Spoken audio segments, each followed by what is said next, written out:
Hello children, welcome back to our channel Chapters. Today we are going to study our 14th lesson, Indian Independence. Okay, ഇന്ത്യക്ക് സ്വാതന്ത്ര്യം ലഭിച്ചതും ഇതിന്റെ മുന്നോടിയായിട്ടുള്ള സമരങ്ങളും നമ്മളുടെ ചില പ്രധാനപ്പെട്ട ഫ്രീഡം ഫൈറ്റേഴ്സിനെയൊക്കെ കുറിച്ചാണ് നമ്മൾ ഈ ചാപ്റ്ററിൽ പഠിക്കാൻ പോകുന്നത്. Okay, listen. The soldiers who were employed by the East India Company fought against the British rule in the First War of Independence. They did this to protest against the ill treatment of Indians by the British. നമ്മൾ കഴിഞ്ഞ ചാപ്റ്ററിൽ first war of independence പഠിച്ചിട്ടുണ്ടായിരുന്നു അല്ലെ, ഒന്നാം സ്വാതന്ത്ര്യ സമരം. അതായത് British east India കമ്പനിയിൽ ജോലി ചെയ്യുന്ന നമ്മളുടെ ഇന്ത്യൻ പട്ടാളക്കാര് അവര് എന്ത് ചെയ്തു, ബ്രിട്ടീഷുകാർക്കെതിരെ പോരാടി അല്ലെ. നമ്മൾ മംഗൾ പാണ്ഡ്യന്റെ ഒക്കെ ഇത് പഠിച്ചിട്ടുണ്ടായിരുന്നു. പക്ഷെ അതെന്തുകൊണ്ടാണ്? ബ്രിട്ടീഷുകാരുടെ മോശം പെരുമാറ്റം കാരണമാണ് അവര് ഫൈറ്റ് ചെയ്തത്. പക്ഷേ ഈ ഒരു സമരത്തിന്, ഈ ഫസ്റ്റ് വാർ ഓഫ് ഇൻഡിപെൻഡൻസിനെ ബ്രിട്ടീഷുകാരെ സപ്രസ് ചെയ്തു, അടിച്ചമർത്തി. Okay, the failure of the first war of independence did not bring down the spirit of freedom among the people of India. അപ്പൊ ഇന്ത്യയിലെ ജനങ്ങൾക്ക് നമ്മളുടെ സ്വാതന്ത്ര്യം എന്നുള്ള ഒരു സ്പിരിറ്റ് നഷ്ടപ്പെട്ടിട്ടൊന്നുമില്ല കേട്ടോ. നമുക്ക് സ്വാതന്ത്ര്യം വേണം എന്നുള്ള ആ ഒരു സ്പിരിറ്റ് അവരുടെ മൈൻഡിൽ തന്നെ ഉണ്ട്. Leaders of various walks of life started analyzing the reasons for the failure. അപ്പോൾ ആ സമയത്തുണ്ടായിരുന്ന പ്രധാനപ്പെട്ട നേതാക്കളൊക്കെ എന്തുകൊണ്ട് നമുക്ക് പരാജയം സംഭവിച്ചു എന്നുള്ള കാര്യം അവര് ചിന്തിക്കാൻ വേണ്ടി തുടങ്ങി. Okay, social reformers of those days like Raja Ram Mohan Roy, Ishwar Chandra Vidyasagar, and spiritual leaders like Swami Vivekananda started educating people about the social evils prevailing in India at that time. ആ സമയത്ത് ഇന്ത്യയിൽ നടന്നിരുന്ന അനീതികൾക്കെതിരെയും അനാചാരങ്ങൾക്കെതിരെയൊക്കെ ജനങ്ങൾക്ക് മനസ്സിലാക്കി കൊടുക്കാൻ വേണ്ടി നമ്മളുടെ നാട്ടിലെ സാമൂഹിക പരിഷ്കർത്താക്കളായിട്ടുള്ള രാജാറാം മോഹൻ റോയ്, ഈശ്വർ ചന്ദ്ര വിദ്യാസാഗർ, പിന്നെ സ്പിരിച്വൽ ലീഡർ ആയിട്ടുള്ള സ്വാമി വിവേകാനന്ദ, ഇവരൊക്കെ ശ്രമിക്കാൻ വേണ്ടി തുടങ്ങി. Okay, according to them, the ignorance of people had to be treated before they could fight against the British Raj. നമ്മൾ ഫസ്റ്റ് ബ്രിട്ടീഷുകാർക്കെതിരെ പോരാടുന്നതിന് മുന്നേ അവര് പറയുന്നത് എന്താന്ന് വെച്ചാൽ, നമ്മൾ ഫസ്റ്റ് ബ്രിട്ടീഷുകാർക്കെതിരെ പോരാടുന്നതിന് മുന്നേ നമ്മൾ എന്ത് ചെയ്യണം? ജനങ്ങളുടെ ഇടയിലുള്ള ആ ഒരു അറിവില്ലായ്മ നീക്കം ചെയ്യണം. അതായത് സാധാരണക്കാരുടെ മനസ്സിൽ ഈ നടക്കുന്ന അനീതികളൊക്കെ ഇതൊക്കെ നമ്മൾ സഹിക്കേണ്ടവരാണ് എന്നുള്ള ചിന്ത മാത്രം. അവർക്ക് ഫ്രീഡമിനെ കുറിച്ച് അല്ലെങ്കിൽ ഇൻഡിപെൻഡൻസിനെ കുറിച്ച് വലിയ ധാരണയില്ല. ഓക്കെ, പക്ഷെ അത് മാറ്റാൻ വേണ്ടി ഇവരൊക്കെ ശ്രമിക്കാൻ വേണ്ടി തുടങ്ങി. അതായത് ജനങ്ങളുടെ ഇടയിലുള്ള അറിവില്ലായ്മയൊക്കെ ഇവര് പറഞ്ഞ് മനസ്സിലാക്കി മാറ്റാൻ തുടങ്ങി. അതായത് സ്വാതന്ത്ര്യം എന്നുള്ള ആ ഒരു സ്പിരിറ്റ് ജനങ്ങളിലേക്ക് എത്തിക്കാൻ വേണ്ടി ഇവർ ശ്രമിച്ചു. The effort of these leaders enhanced the spirit of freedom in the Indian masses. People realized that they have to unite and fight against British. This led to the foundation of the Indian National Congress. അപ്പോൾ ജനങ്ങൾക്ക് മനസ്സിലാവാൻ വേണ്ടി തുടങ്ങി ഈ ഒരു ലീഡേഴ്സിന്റെ ശ്രമം മൂലം ജനങ്ങൾക്ക് എന്ത് സംഭവിച്ചു? ജനങ്ങൾക്ക് ആ ഫ്രീഡം, സ്വാതന്ത്ര്യം എന്നുള്ള ആ ഒരു സ്പിരിറ്റ് അവരുടെ മനസ്സിലും കയറിക്കൂടി. അങ്ങനെ അവര് ഒന്നിച്ചു നിന്ന് ബ്രിട്ടീഷുകാർക്കെതിരെ ഫൈറ്റ് ചെയ്യാൻ വേണ്ടി തീരുമാനിച്ചു. അങ്ങനെയാണ് ഇതിന്റെ ഉത്ഭവം, ഇന്ത്യൻ നാഷണൽ കോൺഗ്രസിന്റെ ആരംഭം. Okay, Indian national Congress. The leaders who fought for the freedom of our country believed in two philosophies. One group consisted of leaders like Gopal Krishna Gokhale, Dadabhai Naoroji, and W.C. Banerjee. They believed in achieving freedom in a peaceful way without any sort of violence. Such leaders were known as moderates. അപ്പൊ ഈ ഒരു സ്വാതന്ത്ര്യം എന്നുള്ള ഇത് വന്നു. അപ്പോ spirit എല്ലാവരുടെയും മനസ്സിൽ വന്നു. അങ്ങനെ ഇന്ത്യൻ നാഷണൽ കോൺഗ്രസിന്റെ ആരംഭം അവിടെ തുടങ്ങി. പക്ഷേ ലീഡേഴ്സ്, ഈ ഫ്രീഡമിന് വേണ്ടിയിട്ട് ഫൈറ്റ് ചെയ്യുന്ന ലീഡേഴ്സിന് തന്നെ രണ്ട് തരം ഫിലോസഫിയിൽ ബിലീവ് ചെയ്യുന്നവരായിരുന്നു. ഒരു വിഭാഗം മോഡറേറ്റ്സ് എന്ന് പറയും, മറ്റൊരു വിഭാഗം എക്സ്ട്രീമിസ്റ്റ് എന്ന് പറയും. മോഡറേറ്റ്സ് എന്ന് പറയുന്ന ആ ഒരു വിഭാഗം, അതായത് ഗോപാലകൃഷ്ണ ഗോഖലെ, ദാദാഭായ് നവറോജി, W.C. ബാനർജി, ഇവരുടെ നേതൃത്വത്തിലുള്ള മോഡറേറ്റ്സ് പറയുന്നത് നമുക്ക് സ്വാതന്ത്ര്യം വേണം, പക്ഷെ അതെങ്ങനെയായിരിക്കണം? ഒരു പീസ്ഫുൾ വേയില്, അതായത് വയലൻസ് ഒന്നും ഇല്ലാണ്ട്, അക്രമമില്ലാത്ത ഒരു സമരമാർഗത്തിൽ കൂടിയായിരിക്കണം നമ്മൾ സ്വാതന്ത്ര്യം നേടേണ്ടത് എന്നുള്ളത്. അതായത് അഹിംസ അല്ലെങ്കിൽ അക്രമരാഹിത്യ സമരമായിരിക്കണം എന്ന് മോഡറേറ്റ്സ് പറഞ്ഞു. പകരം മറ്റൊരു വിഭാഗമാണ് ആര്? Extremist. Okay, the other group adopted the path of violence and threat to achieve freedom from the British. Such leaders were known as extremist. അപ്പൊ എക്സ്ട്രീമിസ്റ്റ് എന്നുള്ള ഗ്രൂപ്പ് പറയുന്നത് എന്താ? അവര് നമുക്ക് സ്വാതന്ത്ര്യം വേണം, എങ്ങനെ? വയലൻസിൽ കൂടെ തന്നെ, എങ്ങനെയായാലും ബ്രിട്ടീഷുകാരോട് പൊരുതിയിട്ട് ഫിസിക്കലി ഫൈറ്റ് ചെയ്തിട്ട് തന്നെ നമ്മൾ സ്വാതന്ത്ര്യം നേടും എന്നുള്ള ഒരു ഫിലോസഫി ആയിരുന്നു ആര്? എക്സ്ട്രീമിസ്റ്റ് ആൾക്കാര് അല്ലെങ്കിൽ ലീഡേഴ്സ് തിങ്ക് ചെയ്തത്. അപ്പൊ എക്സ്ട്രീമിസ്റ്റിലുള്ള മെയിൻ ലീഡേഴ്സ് ആണ് ആരൊക്കെ? Lala Lajpat Rai, Bal Gangadhar Tilak, Bipin Chandrapal and V O. Chidambaram Pillai. Okay, now the three leaders, Bal Gangadhar Tilak, Bipin Chandra Pal and Lala Lajpat Rai were popularly known as Lal, Bal, Pal. Okay, Lala Lajpat Rai, Bal Gangadhar Tilak, Bipin Chandra Pal. ഇവരെ മൂന്ന് പേരെയും കൂടി ഒന്നിച്ച് ലാൽ, ബാൽ, പാൽ എന്ന് അറിയപ്പെടുന്നുണ്ട്. Okay, so next Indian National Congress ne kurichu namukku nokkam. The Indian National Congress was started in the year 1885 by Allan Octavian Hume, A.O. Hume, a retired British officer with the support of many Indian leaders. അപ്പോൾ Indian national കോൺഗ്രസിന് തുടക്കം കുറിച്ചത് തന്നെ ഒരു ബ്രിട്ടീഷുകാരനായിട്ടുള്ള officer ആയിരുന്നു. Okay, അദ്ദേഹത്തിന്റെ പേര് A.O. Hume ആണ്. അപ്പൊ മെനി ഇന്ത്യൻ ലീഡേഴ്സിന്റെ സപ്പോർട്ടോട് കൂടി തന്നെ അദ്ദേഹം ഇന്ത്യക്കാർക്ക് ഫ്രീഡം നേടിക്കൊടുക്കാൻ വേണ്ടിയിട്ട് ഇന്ത്യൻ നാഷണൽ കോൺഗ്രസ് രൂപീകരിച്ചു. It was the first organised political move against the British. അപ്പൊ ബ്രിട്ടീഷുകാർക്കെതിരെയുള്ള ആദ്യത്തെ സംഘടിതമായിട്ടുള്ള ഒരു മൂവ്മെന്റ് ആയിരുന്നു ഇത് ഇന്ത്യൻ നാഷണൽ കോൺഗ്രസ് എന്ന് പറയുന്നത്. Okay, the first meeting of Indian national Congress was held in Mumbai. The president of the meeting was W.C. Banerjee and A.O. Hume was the general secretary. The people of India provided an overwhelming support to the Congress, which laid a strong foundation for this movement.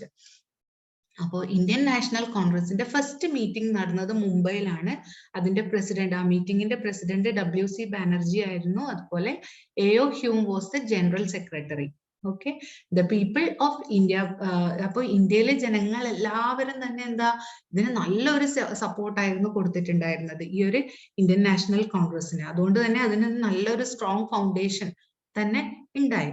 The Congress claim that the British should employ Indians as higher officials in administration and bring about political reforms. They put forth their demands in a polite way due to the influence of the moderates. അപ്പൊ ഈ ഒരു Congress, Indian national Congress എന്താണ് ആവശ്യപ്പെട്ടത് ബ്രിട്ടീഷുകാരോട്? നമ്മളുടെ ഇന്ത്യക്കാരെ തന്നെ ഭരണകാര്യത്തിലും office കാര്യത്തിലും അല്ലെങ്കിൽ ഭരണകാര്യത്തിലും ഒക്കെ നല്ല പൊസിഷനിൽ ഇന്ത്യക്കാരെ ഓഫീസേഴ്സ് ആയിട്ട് ഇന്ത്യക്കാരെ തന്നെ നിയമിക്കണം എന്നുള്ളതായിരുന്നു ഇന്ത്യൻ നാഷണൽ കോൺഗ്രസിന്റെ ആവശ്യം. ഓക്കെ, അതുപോലെ ഇതൊരു എന്താ അധികം വയലൻസ് ഒന്നും ഇല്ലാണ്ട് ഒരു പൊളൈറ്റ് വേയിലായിരുന്നു ബ്രിട്ടീഷുകാരോട് ആവശ്യപ്പെട്ടത്. മോഡറേറ്റ്സിന്റെ ഇൻഫ്ലുവൻസ് കാരണം മോഡറേറ്റ്സ് എന്ന് പറയുന്ന വിഭാഗം വയലൻസിനെ പ്രോത്സാഹിപ്പിക്കുന്നില്ല. അപ്പോ അവര് ഒരു പൊളൈറ്റ് വേയിൽ തന്നെ ബ്രിട്ടീഷുകാരോട് ഇക്കാര്യം ആവശ്യപ്പെട്ടു. പക്ഷേ ബ്രിട്ടീഷ് ഗവൺമെന്റ് എന്ത് ചെയ്തു? ഈ ഒരു ആവശ്യം റിജക്ട് ചെയ്തു. The extremist group criticized the policy of moderates and acted violently to impose their demands. അപ്പൊ എക്സ്ട്രീമിസ്റ്റ് ഗ്രൂപ്പിന് ഇത് തീരെ ഇഷ്ടമായില്ല അല്ലെ. അവരെന്ത് ചെയ്തു? അവര് മോഡറേറ്റ്സിനെ ക്രിട്ടിസൈസ് ചെയ്യുകയും ചെയ്തു, വിമർശിക്കുകയും ചെയ്തു. അതുപോലെ തന്നെ ഒരു ബ്രിട്ടീഷുകാരോട് വയലന്റ് ആയിട്ട് തന്നെ ഈ ഒരു കാര്യം എന്താണ് ഡിമാൻഡ് ചെയ്തു. Bal Gangadhar Tilak was the most important extremist leader. He deeply opposed the British education system that ignored and defamed India's culture, history and values.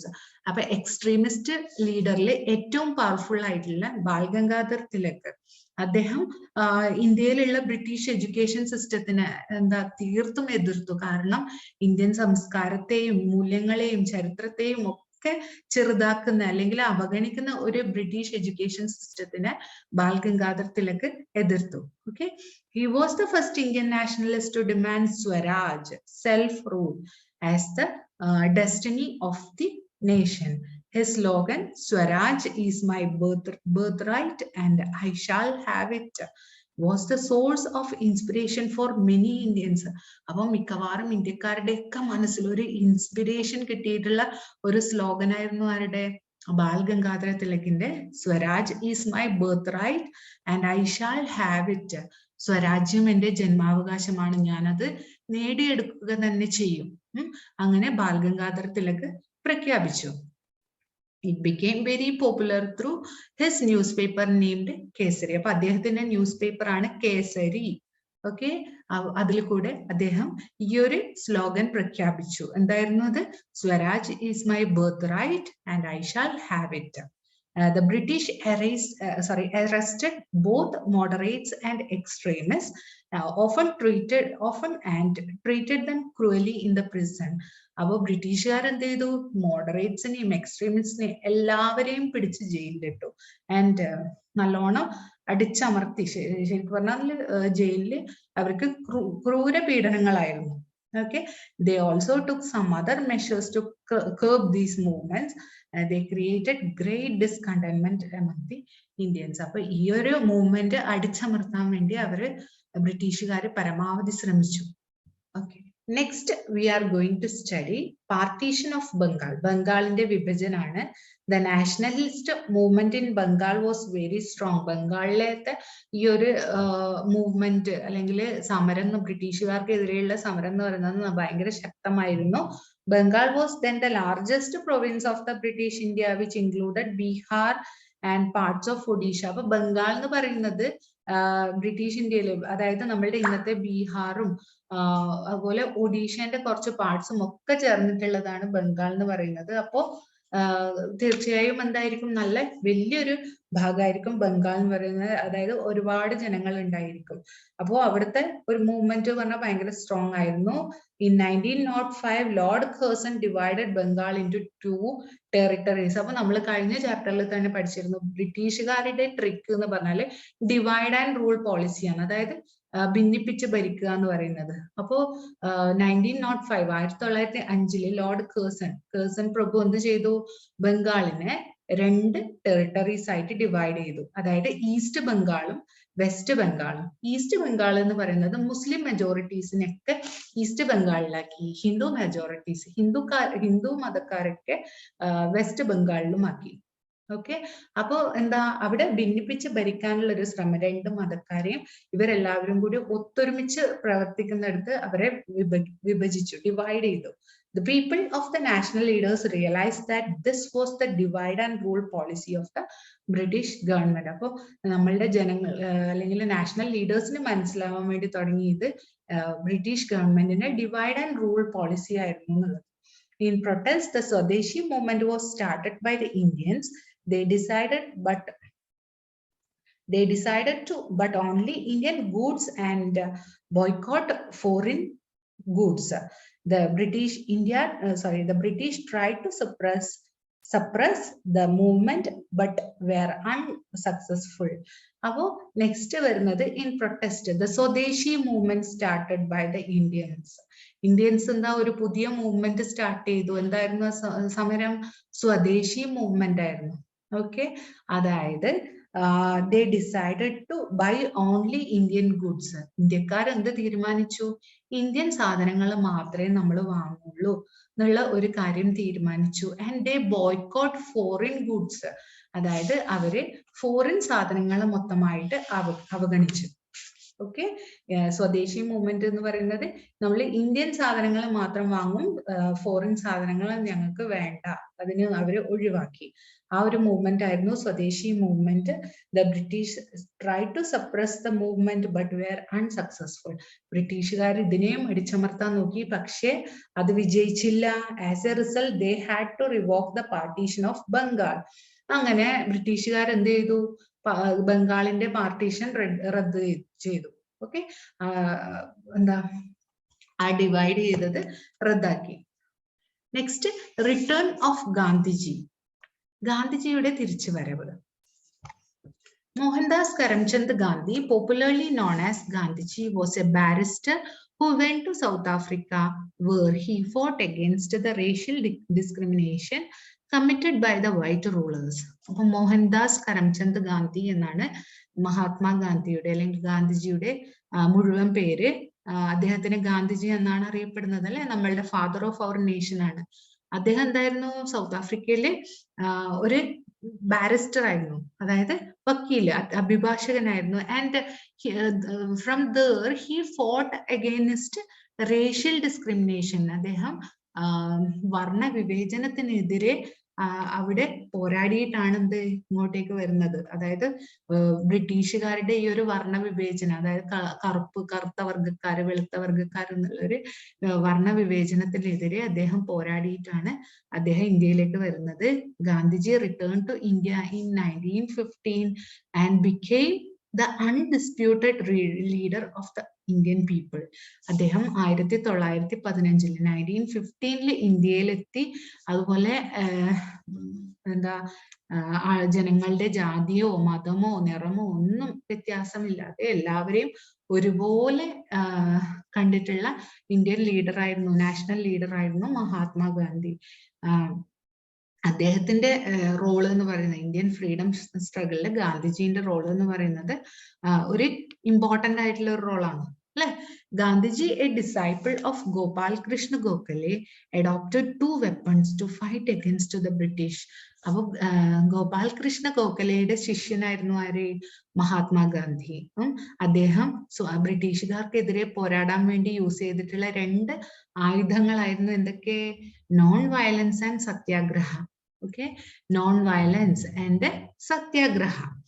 His simplicity, commitment and to the cause and truthfulness attracted the Indian masses who readily followed his philosophy. അപ്പോൾ ഒരുപാട് ഇന്ത്യക്കാർക്ക് എന്താ, ഗാന്ധിജിയുടെ ആ ഒരു philosophy വളരെ ഇഷ്ടമായിരുന്നു. അഹിംസയും അതുപോലെ സത്യാഗ്രഹം. അഹിംസ എന്ന് പറഞ്ഞാൽ നോൺ വയലൻസ് അല്ലെ, അതുപോലെ സത്യാഗ്രഹം. ഓക്കെ, നെക്സ്റ്റ് വരുന്നത് റൗലത്ത് act. The British executed another act called Rowlatt Act in 1990. ബ്രിട്ടീഷുകാര് കൊണ്ടുവന്നിട്ടുള്ള മറ്റൊരു നിയമമാണ് എന്ത്, റൗലത്ത് ആക്ട് എന്ന് പറയുന്നത്. Okay, it was also known as the black act. Okay, Rowlatt ആക്ടിനെ ബ്ലാക്ക് ആക്ട് എന്ന് അറിയപ്പെട്ടിട്ടുണ്ടായിരുന്നു. The act empowered the government to put people in jail without any trial. അപ്പൊ ഈ ഒരു ആക്ട് പ്രകാരം എന്തായിരുന്നു, ബ്രിട്ടീഷുകാർക്ക് ആരെ വേണമെങ്കിലും പിടിച്ച് ജയിലിലിടാം. Okay, Gandhiji called for a countrywide protest against this act. അപ്പോൾ ഗാന്ധിജി ഇന്ത്യ മുഴുവൻ എന്താ ഈ ആക്ടിനെതിരെ, റൗലത്ത് ആക്ടിനെതിരെയുള്ള പ്രതിഷേധത്തിന് വേണ്ടിയിട്ട് എന്താ ഗാന്ധിജി അറിയിച്ചു. On 13th April 1919, people gathered in a small park in Amritsar called Jallianwala Bagh to protest against the arrest of 2 leaders, Satyapal and Saifuddin Kichlu. Okay, അപ്പോ 1919 April 1919 ആണ്, ഏപ്രിൽ 13th ഒരു സ്മോൾ അമൃത്സർ എന്ന് പറയുന്നത് പഞ്ചാബിലുള്ള ഒരു സ്ഥലമാണ്. അമൃത്സറിലുള്ള ഒരു പാർക്കായിട്ടുള്ള ജാലിയൻ വാലാബാഗില് ഒരു 5000-ഓളം വരുന്ന ആൾക്കാര് അവിടെ പ്രതിഷേധിച്ചു. എന്തിനു വേണ്ടിയിട്ടായിരുന്നു അവർ കൂടിയത് അവിടെ? അവരുടെ ഒരു 2 നേതാക്കളായിട്ടുള്ള സത്യപാൽ അതുപോലെ സൈഫുദ്ദീൻ കിച്ലു, ഇവരെ 2 പേരെയും ബ്രിട്ടീഷുകാർ ജയിലിൽ അടച്ചു ഈ ഒരു ആക്ട് പ്രകാരം. Okay, the British General Dyer blocked the main entrance and ordered his soldiers to fire at an unarmed and unsuspecting crowd of about 5,000 people. ബ്രിട്ടീഷുകാർ എന്താ ചെയ്തത്? ബ്രിട്ടീഷ് ജനറൽ ഡയർ അദ്ദേഹം എന്ത് ചെയ്തു? ഫുൾ ഈ ജാലിയൻ വാലാബാഗ് പാർക്ക് മൊത്തം എല്ലാ ഗേറ്റ്സും ലോക്ക് ചെയ്തതിന് ശേഷം 5000-ഓളം വരുന്ന ആൾക്കാരെ, അതായത് അവരുടെ കയ്യിൽ ആയുധങ്ങളില്ല, അല്ലെങ്കിൽ അവരെ ഒരു കാര്യത്തിനും സംശയിക്കുന്നുമില്ല, അവർക്ക് ഒരു കേസൊന്നുമില്ല, പക്ഷെ അവരുടെ നേരെ വെടിയുതിർത്തു. ഓക്കെ, അതില് 1000-ഓളം ആൾക്കാർ കൊല്ലപ്പെട്ടു. ആൻഡ് മെനി വെയർ ഇഞ്ചേർഡ്, അതുപോലെ ഒരുപാട് പേർക്ക് പരിക്കേറ്റു. This shattered the faith of whole nation and provoked a great rage amongst the Indians against the British government. അപ്പൊ ഈ ഒരു സംഭവം ബ്രിട്ടീഷുകാർക്കെതിരെ ഇന്ത്യക്കാർക്ക് കൂടുതൽ അവർ, അതായത് നമുക്ക് സ്വാതന്ത്ര്യം നമ്മളുടെ അവകാശമാണ് എന്നുള്ളത്, അല്ലെങ്കിൽ ബ്രിട്ടീഷുകാരോടുള്ള ശത്രുത ഇന്ത്യക്കാർക്ക് കൂടുതലാവാൻ വേണ്ടിയിട്ട് ഈ ഒരു സംഭവം കാരണമായി. Okay, and next Khilafat movement. Turkey was defeated in the first world war. Turkey അല്ലെങ്കിൽ നമുക്ക് തുർക്കി എന്നും പറയാം. ഓക്കെ, അപ്പൊ ഫസ്റ്റ് വേൾഡ് വാർ, ഒന്നാം ലോക മഹായുദ്ധത്തില്, ഒന്നാം സ്വാതന്ത്ര്യ സമരല്ലേ, ഒന്നാം ലോക മഹായുദ്ധം നടന്നിട്ടുണ്ടായിരുന്നു. അപ്പൊ അതിൽ ഈ ഒരു തുർക്കി എന്നുള്ള രാജ്യം പരാജയപ്പെട്ടു. The victorious powers decided to divide Turkey among themselves. This created a sense of discontent among the Indian Muslims. തുർക്കി എന്നുള്ളത് മുസ്ലിംസിന്റെ ഒരു പ്രധാനപ്പെട്ട സ്ഥലമാണ്. ഓക്കെ, അവിടുത്തെ സുൽത്താൻ എന്നുള്ളത് അവരുടെ മുസ്ലിം മതത്തിന്റെ ഒരു പ്രധാനപ്പെട്ട ആളായിരുന്നു അവിടെയുള്ള സുൽത്താൻ. ഓക്കെ, അപ്പോ ഈ ഒരു തുർക്കിക്കെതിരെ ബ്രിട്ടീഷുകാര് എന്ത് ചെയ്യാൻ വേണ്ടി തുടങ്ങി, അവിടുത്തെ സുൽത്താനെതിരെയൊക്കെ മോശമായിട്ട് പെരുമാറാൻ വേണ്ടി തുടങ്ങി. അത് ഇന്ത്യൻ മുസ്ലിംസിനെ മതവികാരം വ്രണപ്പെടുത്താൻ വേണ്ടി തുടങ്ങി. The Muslim leaders of India, Shaukat Ali and Muhammad Ali, popularly known as Ali brothers, started the Khilafat movement in 1919 to protest against the British treatment of the Caliph or Sultan of Turkey, their religious head. Okay, മുസ്ലിംസിന്റെ ഒരു മത നേതാവായിരുന്നു തുർക്കിയിലെ സുൽത്താൻ. അവര് ഖാലിഫ് എന്നും വിളിക്കും. Sultan of തുർക്കിനെ എന്താ ബ്രിട്ടീഷുകാർ മോശമായിട്ട് പെരുമാറുന്നത് നമ്മുടെ ഇന്ത്യയിലുള്ള അലി ബ്രദേഴ്സ്, അതായത് ഷൗക്കത്ത് അലി, മുഹമ്മദ് അലി, ഇവർക്ക് ഇത് ഇഷ്ടപ്പെട്ടില്ല, അല്ലെങ്കിൽ അവർക്ക് ബ്രിട്ടീഷുകാരോടുള്ള ശത്രുത കൂടാൻ വേണ്ടി തുടങ്ങി. കാരണം ഇന്ത്യയിലും ഭരിക്കുന്നത് ബ്രിട്ടീഷുകാരാണ് അല്ലെ. അപ്പൊ ബ്രിട്ടീഷുകാർക്കെതിരെ ഫൈറ്റ് ചെയ്യാൻ വേണ്ടി അവർ തീരുമാനിച്ചു. An alliance was made between the Indian National Congress and the Khilafat leaders to work and fight together for the cause of Khilafat and Swaraj. Okay, അങ്ങനെ അവരെന്ത് ചെയ്തു, ഈ അലി ബ്രദേഴ്സ് ഖിലാഫത്ത് പ്രസ്ഥാനം എന്നുള്ള ഒരു ഖിലാഫത്ത് മൂവ്മെന്റ് ഒരു സ്റ്റാർട്ട് ചെയ്തു. അതിനുവേണ്ടി അവരെന്ത് ചെയ്തു, ബ്രിട്ടീഷുകാർക്കെതിരെ നമ്മൾ എന്തായാലും പോരാടും, അതിന് നമ്മൾ ഇന്ത്യൻ നാഷണൽ കോൺഗ്രസിനെയും കൂടി ഒത്തൊരുമിച്ച് ഫൈറ്റ് ചെയ്ത് കഴിഞ്ഞാൽ, യൂണിറ്റി അല്ലെ, രണ്ടുപേരും കൂടെ ഒത്തൊരുമിച്ച് കഴിഞ്ഞാൽ എന്തായാലും നമുക്ക് ബ്രിട്ടീഷുകാരെ ഇവിടുന്ന് തുരത്താൻ പറ്റും എന്നുള്ള ഇതില് എന്ത് ചെയ്തു, ഖിലാഫത്ത് ലീഡേഴ്സും അതുപോലെ ഇന്ത്യൻ നാഷണൽ കോൺഗ്രസും ഒന്നിച്ച് പോരാടാൻ വേണ്ടി തീരുമാനിച്ചു. Massive protests and strikes and acts of civil disobedience spread across India. Gandhiji, the Ali brothers and others were imprisoned by the British. അങ്ങനെ ഒരുപാട് കലാപങ്ങളും സമരങ്ങളും ഒക്കെ ഇന്ത്യയിൽ നടക്കാൻ വേണ്ടി തുടങ്ങി. ഗാന്ധിജിയും അതുപോലെ അലി ബ്രദേഴ്സും പിന്നെ മറ്റുള്ള നേതാക്കളും ഒക്കെ ജയിലിലായി. ഓക്കെ, അപ്പോൾ ഇന്ന് നമ്മൾ എക്സ്ട്രീമിസ്റ്റ്, മോഡറേറ്റ്സ്, പിന്നെ Indian national Congress, partition of Bengal, റൗലത്ത് act, return of Gandhiji, റൗലത്ത് act, Khilafat movement, ഇത്രയും കാര്യങ്ങൾ പഠിച്ചു. അപ്പോൾ ആർക്കെങ്കിലും ഡൗട്ട്സ് ഉണ്ടെങ്കിൽ അല്ലെങ്കിൽ എന്തെങ്കിലും സജഷൻസ് ഉണ്ടെങ്കിലൊക്കെ അല്ലെങ്കിൽ നിങ്ങളുടെ അഭിപ്രായങ്ങളൊക്കെ നിങ്ങൾക്ക് കമൻറ്റ് ബോക്സിൽ രേഖപ്പെടുത്താവുന്നതാണ്. Okay, thank you.